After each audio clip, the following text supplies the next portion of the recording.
shine for right before your eyes.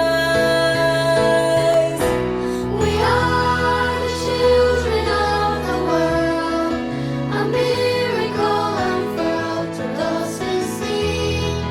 With hearts wide open, we hold the power in our hands. The future is of men. We are the children of the world. I am human and not ruled by instinct. I am free to be and do as I think. I am brave and I am strong. I know what is right and what is wrong. We are the children of the world. We carry in our souls the hopes and dreams of a brighter tomorrow. There lies a treasure deep inside, a miracle of life. It is the mystery of the child. It is the mystery of the child.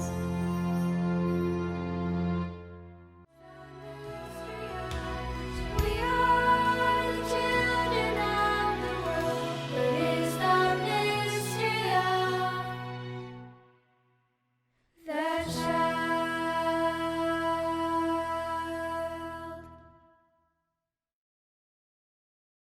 Peace, I'm Dr. Reyes, and I'm here to talk with you a little bit about some of my work within the Montessori arena. So I am blessed to be a Montessori parent, I'm a Montessori school leader, I'm a Montessori educational researcher, and I have a little bit of Montessori training. So after graduating undergraduate school in Atlanta, Georgia, myself and a colleague, we opened up an independent black school in Atlanta, and my colleague was actually a Montessori child and was very convinced in the power of the Montessori method.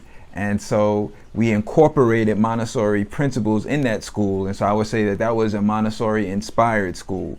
I later moved to Washington, D.C. in the United States, and am blessed to be a Montessori husband. Also, my wife, Rhonda Sabater, is a Montessori guide, and at that point she was working at BMCH, Bowie Montessori Children's House. And I remember one day they had an open house at BMCH, and when I went to the open house, I was blown away at some of the educational concepts and the holistic development that was being provided for my son in the Montessori environment.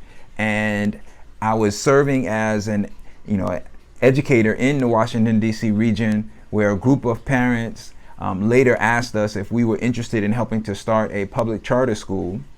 So my wife and I were convinced that the Montessori method would really help to advance the development of children here in the Washington, D.C. area. And so we opened up a Montessori public charter school.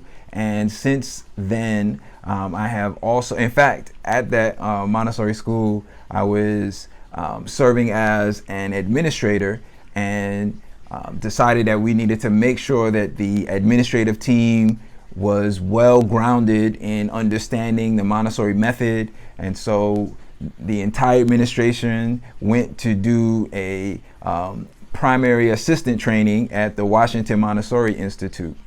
I have since finished grad school and have now been engaged in doing some research around Black luminaries who've been doing impressive Montessori work around the United States of America.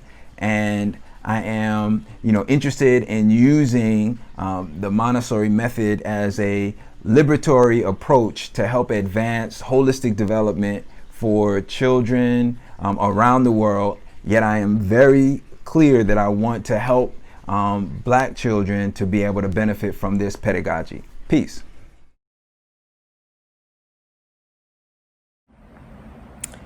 It's a great privilege, pleasure and honour to be representing AMI USA and all my colleagues here as we join with the global community in celebrating 150 years since Maria Montessori was born. It's humbling to know that we're part of this worldwide community of people who are carrying forward the educational philosophy that has benefited so many generations of children and which will go on to benefit many, many more generations in the future. But it's also so good to know that we're part of a global movement for peace, social justice, and human harmony. Happy birthday, Dr. Montessori, and thank you for everything. Okay, welcome everybody. Today we are going to have our challenge pavilion, and the purpose of this pavilion is to challenge all Montessorians to do better in all areas of our practice, no matter what roles we play in our community. And the topics for the panel are based on Montessori's triad, which is the child, the adult, and the environment, with the fourth panel representing the connective lines in the space in the center of the triangle. We are calling the fourth panel community. If we talk specifically about the environment panel, this panel is designed to challenge Montessorians to tap into their creativity and think of the environment in a way that includes more than the classroom and the materials, whether they are at home or at school. So I will introduce you all now. We're so happy that all of you are joining today. Junnifa Uzodike, calling in from Nigeria. She is 0 to 3 and 3 to 6, and she is working on her 6 to 12. Oh my goodness, I cannot even imagine. And to accompany that, you also have Rye, which I love. I have Rye too, that's great. You discovered Montessori before having your 3 children, and somehow, we don't know how, you've managed to stay one step ahead of your oldest child in your trainings. She has an MBA from Clark Atlanta University. You founded Fruitful Orchard, which, by the way, I love following on Instagram. You run Undoma Montessori, which is a fabulous online resource for parents, and is the first ever African to sit on the AMI Global Board of Directors. Next, we have Marvin Jose Reyes Moreno, calling in from Germany. He has a BA in Early Childhood Education and Montessori training. He's an international Montessori educator, is the director at Venturola International Preschool, an andrological trainer and lecturer that refers to adult learning, and is the sustainable development educator and develops and creates didactic materials. Barbara Isaacs is calling in from the UK. She has 35 years in Montessori, a broad experience including running a nursery school, training Montessori teachers, leading a team and developing new courses, publishing a magazine, organizing conferences, and representing Montessori at government and international levels. She's written articles and a couple of books. She has grown-up children and now focuses on Montessori grandparenting, which I'd love to hear more about as a Montessori grandparent myself. And finally, I'm Jana Herman, and I'm in the US. I've been in Montessori since 1992 in many roles. Now I'm a guide and administrator and teacher trainer for 4 teacher education programs in the United States and Asia. I'm the director of a training program at VMAT, which is in Hanoi, Vietnam. I have a master's in Montessori education. I'm the founder of KMA, and I like to take certifications too. In fact, the pandemic has made it so that I can just acquire all sorts of letters and additional little papers, which I love.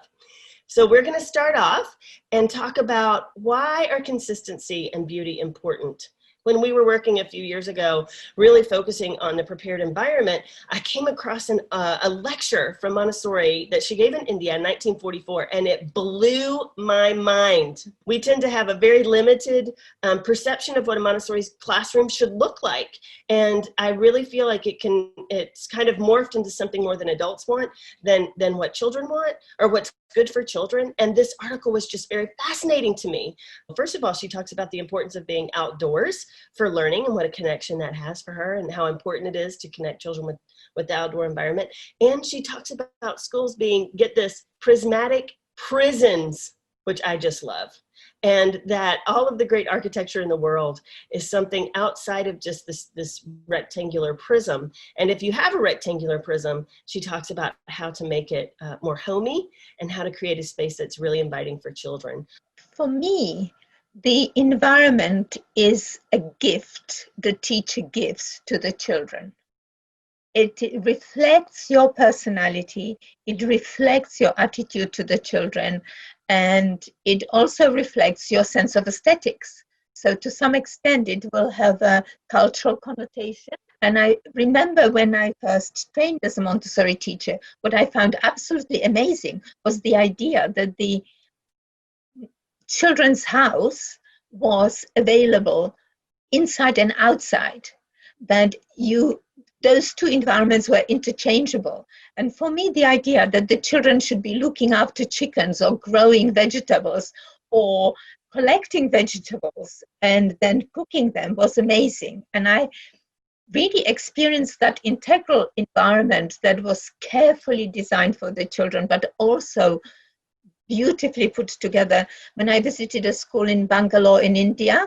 And it was an elementary school, and each classroom had a little patch, and they grew vegetables that they then taken to the kitchen and it was cooked. On this occasion, when I visited, a child collected some aubergines and took them to the blind boy in the classroom. And she said to him, "Feel them and smell them before I take them to the kitchen." And for me, that reflected everything about the environment. It projected the respect that the teachers had towards the children and how the children shared it with others. And it also gave me this idea that it is the hands-on experience that really matters and the huge empathy of the elementary age child. But from the point of view of the home environment, I feel very strongly that the home environment should be different to nursery. We should not try to create another classroom for the children, but we should make spaces dedicated to the children in each room of the house and make them accessible so that the children can choose for themselves. Junnifa, having experienced Montessori in different cultures and on at least 3 different continents to date, correct? How do you see that changes? Okay, so I think that there are some things that are consistent across continents, wherever you go to. The role of the environment is consistent. The environment is the main teacher, actually. I think the guide prepares the environment, but it's actually the environment that really guides the child. The environment is the enticer, it's the inspiration for the child. It provides the tools that the child uses to learn. And so everywhere you go to, it's the same. The environment provides the why, the where, the what in some ways. And it's beautiful regardless of where you go to. But I think that the definition or the way that beauty looks is different depending on where you go to.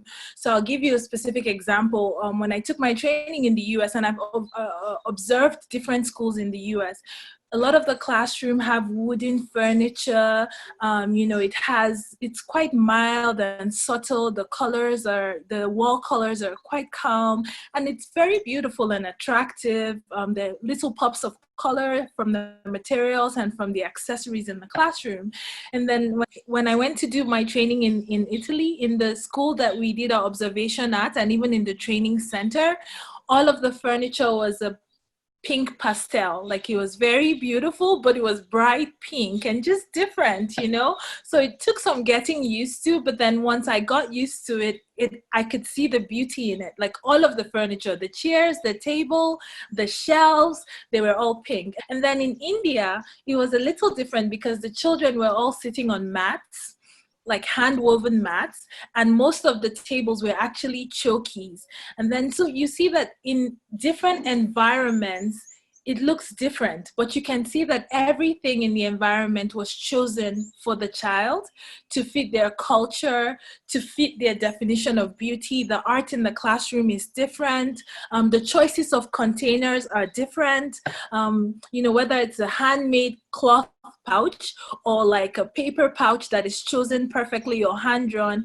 I think that in different places, the way that the beauty is expressed is different, but it's consistent in Montessori classrooms that I've been to, that the guide is trying to prepare the environment to be beautiful within the context of that environment. And I think at home too, it should be the same.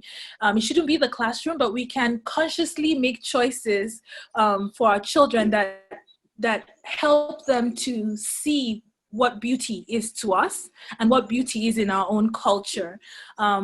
Yeah. All right, Marvin. So if you could just talk a little bit about whether or not you believe gender plays a role and how people perceive your ability to create this kind of environment. Well, I think gender in general plays a big role, in spite the fact that we're living in the 21st century. I think we haven't really managed to get rid of gender discrimination. Sometimes it's difficult for me to find myself sitting down in a meeting or in a conference and having all females surrounding me. And sometimes I think, oh my God, am I the only male here? But yes, most of the times it's like that. But I do think that people tend to think that because I'm a man or because she's a woman, we'll be doing different things, different ways. Perhaps it is like that. But an example is, for example, one of these days we were going to the forest. And here comes a new staff member and tells me, Marvin, can you take the boys and I'll take the girls? I thought, okay, why? We can mix them, no? And she said, yeah, well, I get the funny feeling that they'll listen more to you than to me. And I thought, let's think about that. So, male, please go on and enroll into this career. It's a beautiful career. I love it. And yeah, just come on and form part of this community. This was a call for all of you guys out there. I think that this dovetails kind of into our next topic, which is how do we create culturally relevant environments? And the thing that I think is easy to start off with is just something like the leaf cabinet.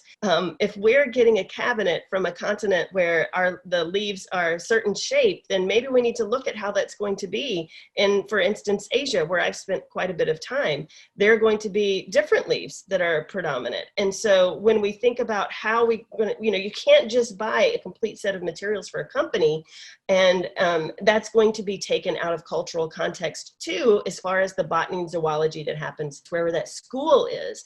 And I would love for us to, parents and teachers, when they're thinking about how they can bring this home, how they can bring Montessori and principles and pedagogy into their homes, it is recognizing that it's not cookie cutter. Yes, didactic materials are great, but also it is so important for you to bring in the aspects of your culture. Barbara, I know that you wrote an article several years ago encouraging educators to rethink how we manage Christmas celebrations in classrooms for young children. And I want to know, what advice do you have for guides who want to be more responsive in regards to holiday celebrations? Well, I think that brings us to the whole issue of what is culturally appropriate, and that sometimes we buy into the commercial aspects of celebrations and celebrate Father Christmas. And in my recent research, I have come across Montessori's comment where she said, I don't really care what you say about Father Christmas, but if you explain Christmas, it is about the celebration of Christmas as represented within the Christian religion. And that applies to all celebrations that we have in the classroom. I think that I'm very aware that myself, I have been quite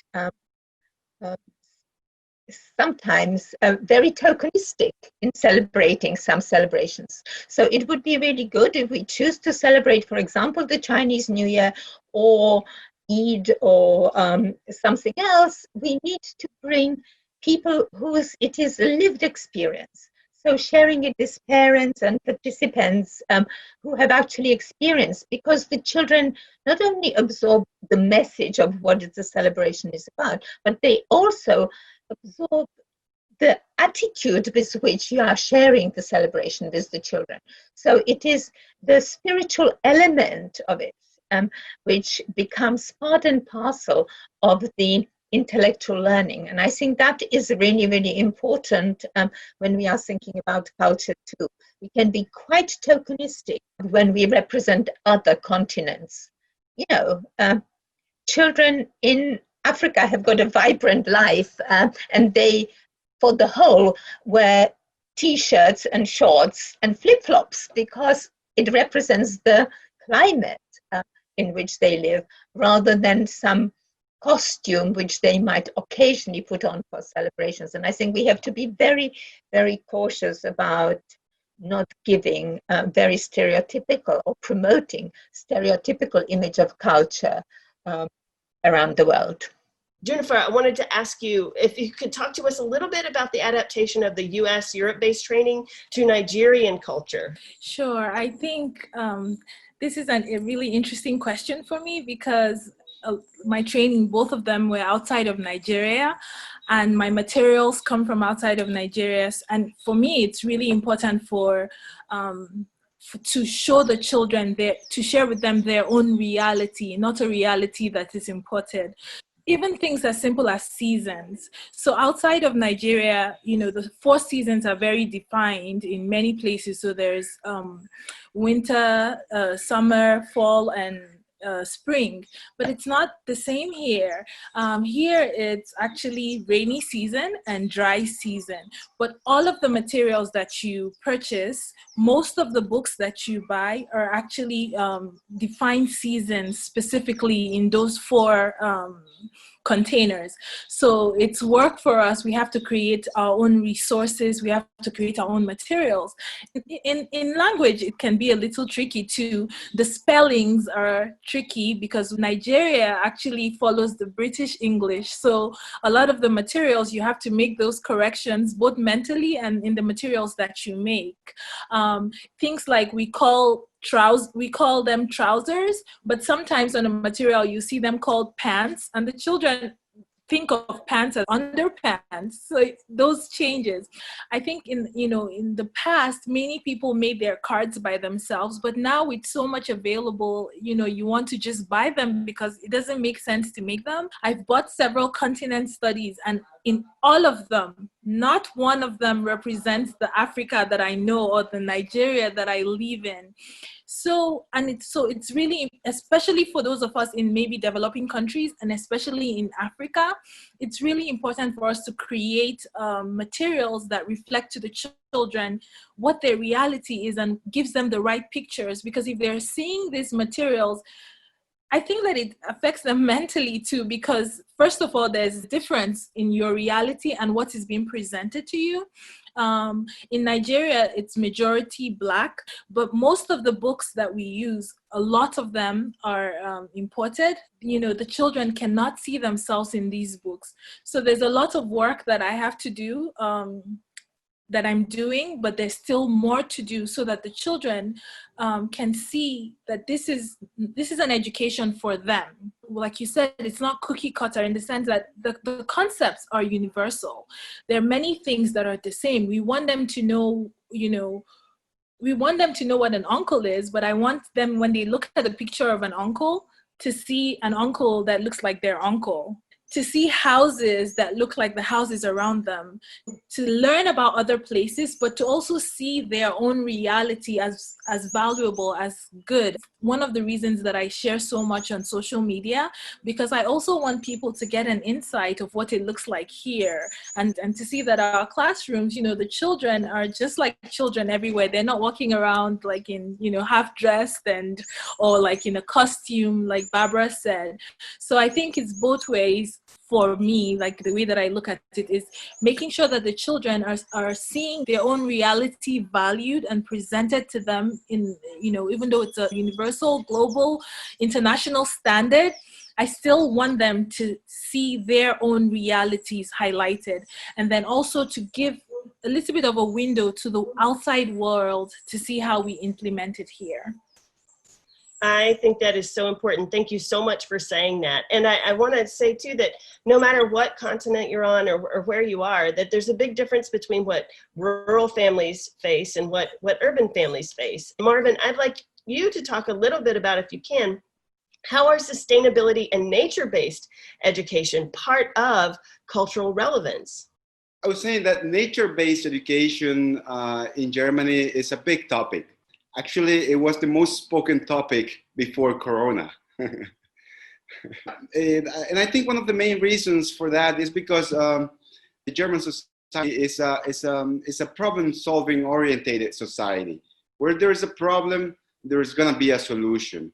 The way we've been treating the environment lately has been causing a lot of problems. And the German society has realized that. Therefore, they're doing something about it. They're integrating nature-based education within nurseries, within schools. Now, this is something still relatively new. And I can tell you that from the andragogical point of view, when we educate adults here, sometimes we encounter a wall that concerns bacteria, that concerns hygiene, that concerns a lot of things, creativity. How do I do that? Why do I do this? How do I offer recycled material to my children? Why do I do that when we can order things from a catalog? It's easier. So there are a lot of little details that we have to cope and make sure we train the teachers into educating children and using their own resources to do a nice nature-based education. I get the feeling that when it comes to practitioners, once again, there is a little barrier, there is a little wall that we have to break before going into a nature-based education. And this wall is the following. The teachers here, they tend to see the problem and think about this problem and think about the possible solution for this problem. But sometimes we just tend to think too much and we rethink and think and think. And a year passed by and we haven't done anything but thinking. So my advice is just don't think about it too much. If you want to do something environmentally based for the education, just think a little bit about it, of course, but go for it and do it. And if you do it wrong, I'm sure that the next time you're going to do it better because you're going to be learning from it. I wanted to just share my own experience. I do agree that many people think about when they think about nature-based learning or nature-based education, they think about it as something very complicated. But for me, I haven't found it to be that. We're lucky in the sense that you can see we're outside. We have, nature is just around us. But surprisingly, even in the town that I live in, many schools don't take advantage of it. The children spend most of their time inside. For us, it's just taking the children outside, like go on a hike, take a walk. If it's the season where there are lots of lizards, that sounds like a great time to learn about reptiles. If there are lots of flowers outside, that sounds like a great time to, explore flowers in botany. So I think that just stepping outside with the children and seeing what they discover and then bringing it inside. We do a lot of food preparation too. We have a little garden and the children take food and they come inside and make it. And I think, again, it provides a lot of learning opportunities that tie directly to what we do in the classroom. Temperature, volume, states of matter. You can really just let yourself be guided by what's happening outside. It's a great way to curriculum plan. Just look outside. What's happening outside? Okay, that's what we're going to learn today. So I think that that's the what is it called? The Idiot's Guide to Nature-Based Education. For me, environment is a daily routine thing.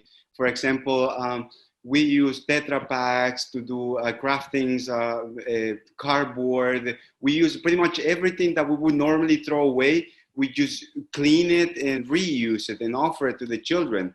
All of this material is there in the classroom every day, which means that the children have the opportunity to establish contact with this recycled material. When I talk about teachers and parents about environment, for me it's very important that they know that we do everything we can to avoid hurting the environment.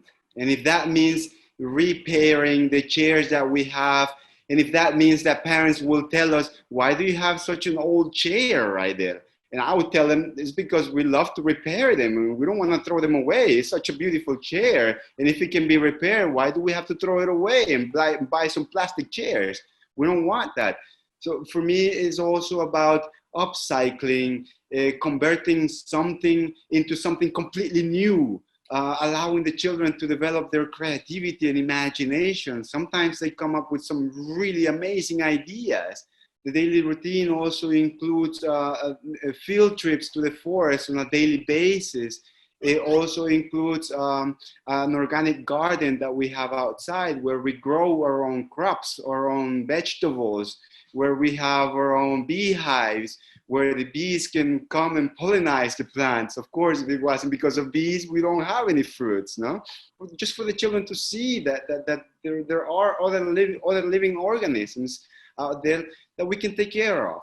In Germany, we're not allowed to use fabric towels because of hygiene reasons. So we're forced to use paper towels. But imagine 100 children, 120 people in the kindergarten. That's a lot of paper towels that we have to throw away. So what we're doing is we're converting all of these paper towels into some kind of a papier-mâché, and we create different kinds of materials, such as geometric solids, such as golden beads, and solar systems, and a variety of materials that are just useful in the classroom, and sometimes the children get to take them home. So for me, environment also means a daily routine, something that can be implemented within the daily routine. And if you can do something like that at home or in the kindergarten, go ahead. So let's talk about preparing an environment for a 6 to 12-year-old. They're now they want intellectual independence. They're curious. They want to know about the world beyond home, beyond their parents, beyond their families. They have all these deep questions and they can reason and think very well for themselves. So I think that having at home and in school, a very good access to really good books that the children can search and get lost in answers and like seek out things. Having books. My oldest son, turning 7 tomorrow actually, and I have loved just watching him discover, and like he always has these interesting facts to share with me, and we can explore, we can go far, and then having tools that he can use to experiment and figure out things for himself. At home, we have a carpenter's workshop, and we have some big tools, like we have a big wheelbarrow, we have some big gallons that he can fetch water, and you can just see him calculating. We have ropes that he can tie and make things together. So more open-ended things that allow him to do, like, you know, in the classroom, we call it big work, but I think there's big work that the children can do at home too. And tools can be in the kitchen too, like having a recipe book that is accessible to him and just giving him like this is the day that you create something. They like to create because by creating, they're thinking, they're reasoning. So giving them those opportunities, I find that they're also very social. They want to have friends over. They want to make noise and, you know, chat. And so creating an environment, whether it's in the classroom or at home, where the child can choose to socialize, but they can also choose to find some privacy and just be by themselves. They're strong, I think, during the second, like, you know, their muscles have grown bigger, their legs are longer, they want to run. So they need open spaces where they can really just, you know, move and be big, you know? So things that allow them to be big, tools that allow them to be big, books that allow them to be big intellectually, and space to be big. Being at home, being locked down, or having to reimagine in many ways the way that we offer Montessori education to the children now that we're home. I think that the first step is for us to actually see it as the opportunity that it is. It's an opportunity for us to reimagine, to use some of the ideas that Marvin has talked about, like recycling. What materials, what do we have at home that the children can learn from? What do they need to be learning that's different? I think that it can be easy to think, you know, to mourn the loss of our traditional environments. But I think that it can also be an opportunity to birth new things. Many times, just because of the way that a Montessori school runs, it can be hard to provide enough information to the parents about what the children are learning, or for them to really experience the way the children learn. But many parents are learning along with their children during this time. So I think that that's another opportunity. We can see it as a time to help our parents plant gardens, help our parents, learn a different way. Instead of thinking about, counting with or multiplication or fractions with the fraction insets, maybe we can think about fractions with baking, with cooking. So it's an opportunity to connect and to just think about Montessori in a different way. So I was wondering now if everybody could kind of talk about what they understand as the role of the environment in supporting spontaneous learning in general. And Barbara, would you like to start? I will start by looking again at nature education. And I think our biggest problem is that we call it nature education. If we called it nature experience, we would remove one of the big barriers where teachers analyze and overanalyze and actually don't get on with it. And I think that experiencing nature with children actually gives you real opportunities to respond to their spontaneous interest. And so that allows the children to lead the learning. It allows the children to ask you questions very spontaneously and for you together to discover or do things in a very fluid, natural way. That's how I really want to think about the environment. It should always respond to the child's spontaneous interest. And yes, we are incredibly lucky to have the legacy of Montessori activities and Montessori exercises and Montessori materials. But we are living in the 21st century, and we need to respond to the children's interests of today. And we need to be brave enough to look at what the children are interested in and how to support their curiosity through working with them and alongside them. Recently, I came across Montessori quote where she said, we should not be behind or in front of the children. We should walk alongside. And I think that when preparing the environment, the being alongside the child is really, really important. I think I might have mentioned this earlier, but I really look at the environment as providing the why in some ways. Like, so why does the child need to learn this? If, for example, you need to make something or you need to learn more about something you're interested in, then maybe you need to learn how to read. So the environment provides that why. Like, why do I need to learn how to read? Why do I need to know how to, why do I need to know how to be courteous to my friends? The environment, so that you can be part of this community, which I think that the environment provides that. The environment provides the where. So it's a place where you can come to, you can learn, you can be there, you can be happy, you can explore both inside and outside. It provides the what. So you have those didactic materials or non-didactic. You have nature as part of the environment. You have the trees, the leaves, you have those things that you can interact with. I love that the environment responds to the child's interests, but I think that the environment can also trigger, it can also spark the child's interest, and it should spark the child's interest. I think it provides the how and it provides the boundaries. If it's set up appropriately, then the child can see the effect of their actions and they're learning in that way, but they're also learning like what works and what doesn't work in a way that somebody doesn't have to tell them. So that's another role of the environment, is to provide that control for the child, regardless of their age, on what is okay to do and what's not okay to do. And I think finally, another role of the environment is providing consistency, like providing this place where the child can rely on, like I can rely on this place. I know that when I come, I can find what I'm looking for, or I know that I can be here and, you know, stay within these guidelines and everything will go relatively well according to what I expect. Even when you consider nature as the environment, there's that consistency in the cycles. I know that every year in May, this tree brings flowers. I know that every year in April, we're going to expect to harvest some mangoes. Regardless of where the child is coming from, if they can come to this place that's relatively consistent, I think there is a safety, there's a trust, there's a security that the environment can provide that allows the child to really learn and love learning. Yeah, environment for me, it's all about hands-on experiences. For when I think of environment, I think of getting dirty. I think of climbing a tree. I think of jumping into into a puddle. I think just jumping into mud, and for me, allowing the children to have those experiences is the most beautiful thing that I can have.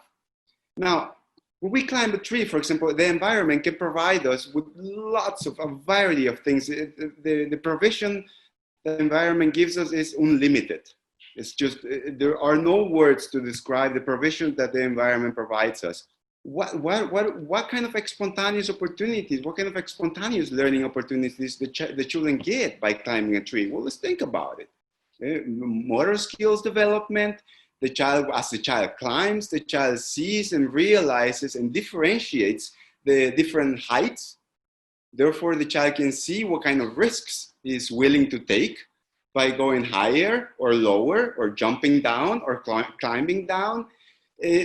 Through that, they become self-aware, self-conscious, and of course, their self-esteem is boosted. That's just a little example of something that we now forget to do. We don't climb trees anymore. I grew up climbing trees. That's why I just picked that example, because it's something that we have forgotten about it. And now we don't climb anything if there isn't anything on the floor. If it's not with cushions on the floor, we're not allowed to climb it. Yeah, so. Yes, that's so great. I could see that both of you were very excited to jump in and share. So go ahead, Barbara, you start first. Thank you, Marvin. Marvin, my 3-year-old granddaughter arrived in my house the other day and said, I need to climb a tree. So it still exists. There's a real need to do that. So we looked for a forest, and to add to all the learning, the benefit of nature is that she now looks at the tree from the point of view, could I manage it? You know, so she looks at the shape, she looks at how the branches are formed. Is it strong enough for me to hold? So she is learning to risk assess her own whilst absorbing all the features of the trees around her. Learning to climb trees actually provides strong foundation for mathematical thinking, for logical thinking, not only just the physical skills. No, I was just saying that not at my school, the children do climb trees, like they do. And it's one of the things in our forms, in our application forms, the parents have to sign off. Your child is going to climb a tree. They might fall off the tree, but it's okay. They'll be fine. I always say they're closer to the ground, you know, or they're smaller now, and their bodies, their bones are still, it's easier for them to heal. If they learn how to fall now, then they'll always know how to fall. So yeah, we do. If it makes you happy, Marvin, there's a school somewhere in Nigeria where children still get to climb trees. Oh, I love it. Marvin, can you talk about maybe how you help adults get over their fear of something like allowing children to climb trees? Yeah, it's a challenge. It's a big challenge, especially if the adult is afraid himself to do that activity. But how do we help them? Well, we help them by showing that if the child falls, nothing's going to happen. First of all, the child is not climbing a 10-meter high. We're talking about 1 or 2 meters. If you fall down from 1 or 2 meters, nothing's going to happen. You can't really break an arm on that. So the teachers and adults, parents, you guys need to be aware that nothing really bad is going to happen. You should just start, of course, with a small tree. We've got different kinds of trees here in the kindergarten, so we normally start with smaller trees. Yeah, just start small and show the children what they need to know to climb the tree. As a trainer myself, the first thing that I tell my teachers is, let the child climb first. and see where the problem is, and see what necessity the child might have, see how you can help the child, first of all. And after that, take action. Maybe show the child how to put your hand here or hand there, how to brace your legs around the tree, or so on. But I think the biggest fear for adults is not themselves having time to allow the child to climb the tree, is the legislation itself that sets the big barrier, the big wall. And many adults, the biggest fear of the adults is to do something wrong that might cost their jobs. Let's put it that way. So yeah, it's not an easy thing to do. It's a big challenge, and I'm very much aware that allowing children to climb trees is not being done in every kindergarten because of legislation and because of all the dangers that includes. You know, so yeah, it all depends. So Junnifa, I'm glad you guys are climbing trees in Nigeria. I'll probably go one day and climb your trees there. In Germany, in some kindergartens, we do allow children to climb trees, but not in all kindergartens. And there are a lot of regulation and legislation that goes around that. So yeah. One of the things that we did at our school is we had a company, a parent there who owned a tree removal service. They were actually an arborist, and they would bring us these really big, trees, like parts of trees.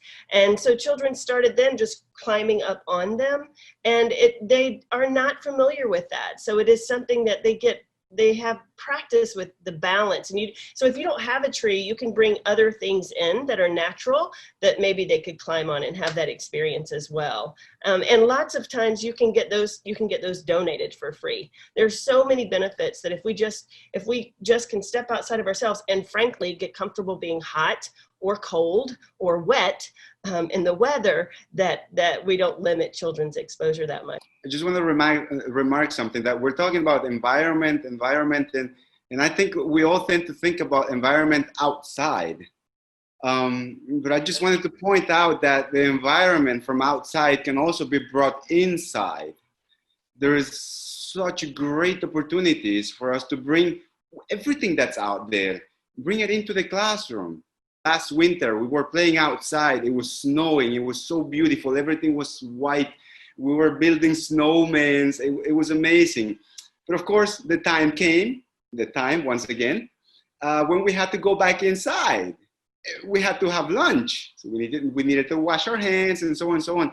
And I could tell, observing the children, I could tell that they really wanted to stay longer. And so I thought, okay, so how do we solve that? One of the children said, why don't we take snow inside? I thought, great. So I ran inside, got a big bucket, a big container, and started loading it with snow in it. So we brought the snow in the classroom, and everybody was just playing and experiencing the snow in the classroom. The most amazing thing was that we all started to realize 5-10 minutes after, we all started to realize how the snow was melting in our hands. That was just, the faces of the children was just priceless. It was just priceless. And I just wanted to point out that the environment can be brought inside. That's it. Okay, so our final question for all of you is, do you think that you could create a Montessori environment on a desert island?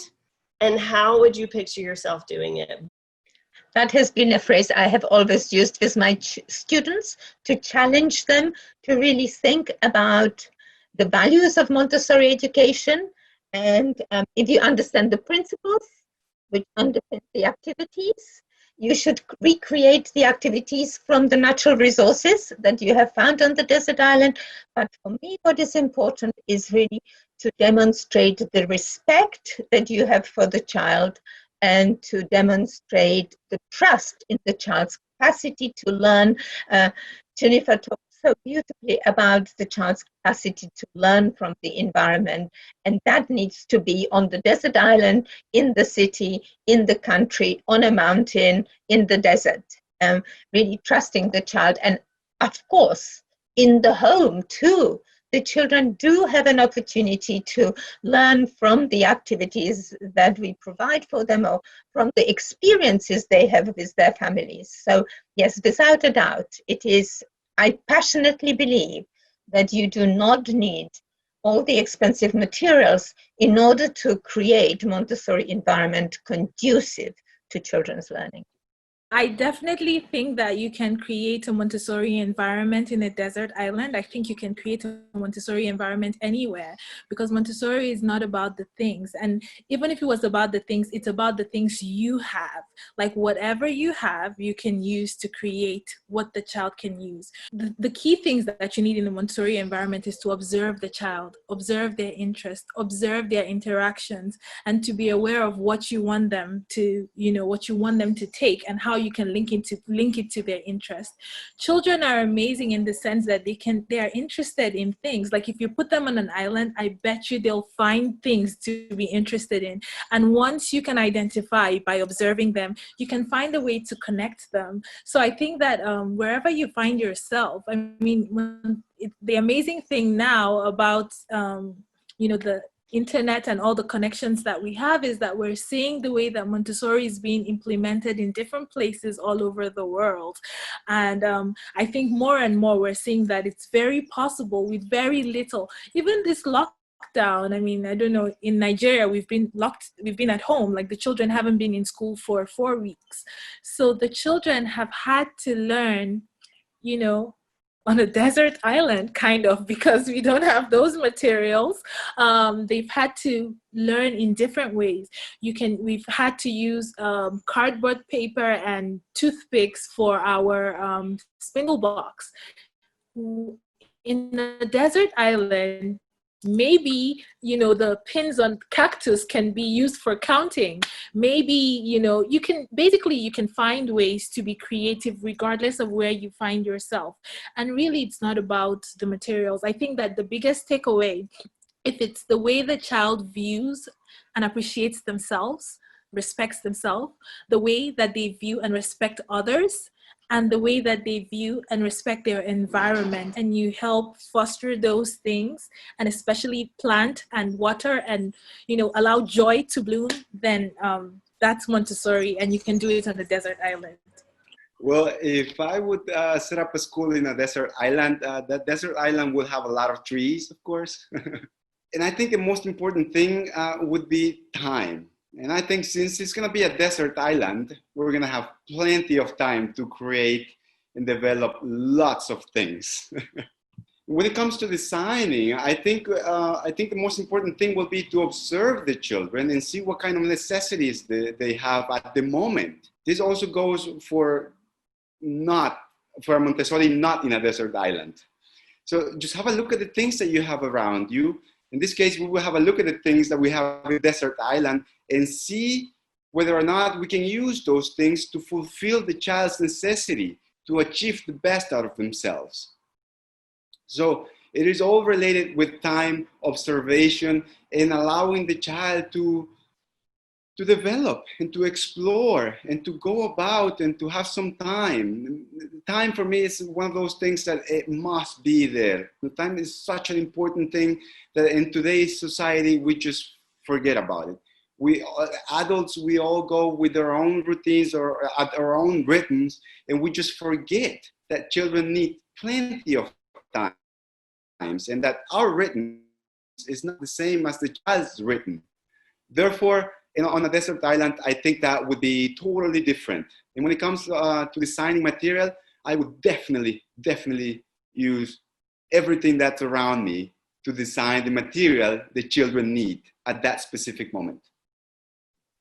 Love it. I know that we've all heard the story about Montessori creating unit beads from flower buds. And I feel like that really it kind of encapsulates what our charge can be. And that the materials that you order that are the gorgeous, gorgeous didactic materials that we have in our classrooms are great.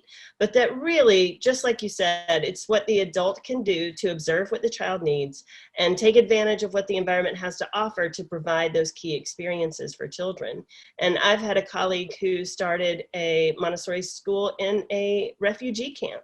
just using what they had on hand. And I don't think that we can overstate how important it is that those environments are going to provide children with a sense of normalcy, a sense of consistency, a foundation that will help them be able to go on and expand out once they have that consistency and order in whatever environment it is. That we can look at that, we can look at what we have on hand and look at what the child needs and come up with a way to match those two things together. No matter where we are, no matter what we have on hand, there is always a way to do it. And that children will show us, right? If we watch, children will show us, and all we have to do is follow them in that way. Barbara, would you like to say anything else on that?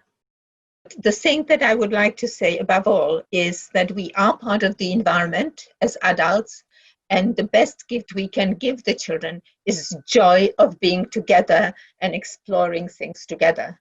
I think that the joy of being is so natural to children. It makes me stronger to watch it. So thank you, children. Thank you so much. So stay tuned and make sure that you check your email for the link that will take you to the Connect Pavilion, where you'll be able to talk about what we just talked about.